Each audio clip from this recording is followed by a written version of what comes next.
Well, howdy there, Internet people. It's Bo again. There's a photo of me taken when I was skipping school with a bunch of kids, a lot older than me. Had no business skipping school with them, to be honest. I was in Stewart County, Tennessee, on a dirt road, hanging out the side of a Camaro, wearing denim on denim, red denim shirt, blue jeans. I had a mullet. White trash to find in a single photo. All I needed was a can of Busch beer. That photo's not on the internet, though. You know what is on the internet? A bunch of young men and women in Hoover, Alabama, speaking fondly of ethnic cleansing. That's what's on the internet. They're going to have to pay for these statements the rest of their life, because the internet is forever. It is forever. Shouldn't come as a surprise, though, that it's coming out of Hoover, Alabama. You remember that girl that was swinging on the gym bars talking about how much she loved the N-word, and y'all can all go F yourselves? Hoover, Alabama. You remember that teacher that told the students to turn down Tupac, used a racial slur in the process? Hoover, Alabama. You remember the outrage over the parents at the football game saying their kind shouldn't be on the playing field? Hoover, Alabama. Remember when Bradford got shot in the mall? Cops said they got the right guy, the active shooter. Then they had to admit they got the wrong guy, killed the wrong person. Hoover, Alabama. Should not come as a surprise at all. Hoover, Alabama is named after a guy who Pulitzer Prize winning journalist Diane McWhorter tied to white nationalist movements. He was a suspect in a synagogue bombing. It's who the town's named after. So this should not come as a surprise. It's still shocking, though. It shouldn't be. It's a fad. It's a fad.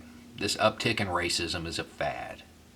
Triggered because we had a black president and a bunch of white people felt like they were losing their place in the world. It's a fad, just like that mullet. The difference is when I walk into a job interview, they know the mullet's gone. For the rest of their lives, these kids, they walk into a job interview, you still believe in ethnic cleansing? This community did these young men and women a great disservice. Because the stuff they're saying didn't come from them.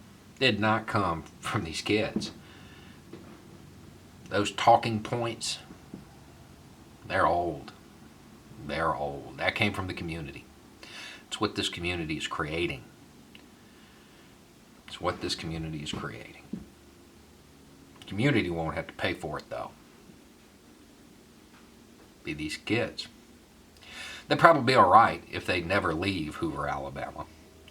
But if they ever want to get out of that armpit, join the rest of the world, they're going to have to answer for this. Because the internet is forever. This video will be around.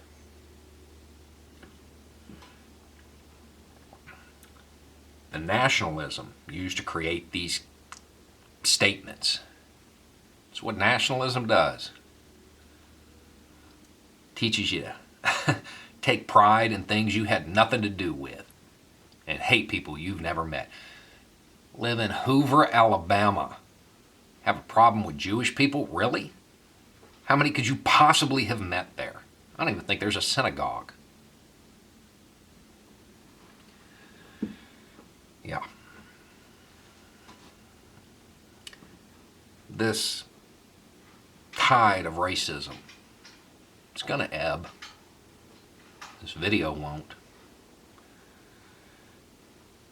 Young people today need to remember that the elders in their community, they don't know how to work their phone. They don't know how to work their computer. Maybe there's a lot of things they don't know. Maybe they got left behind and they're still clinging to ideologies that are obsolete.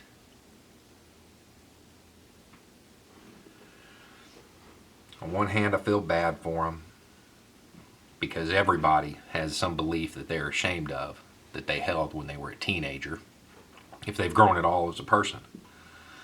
But on the other hand, they should have known better.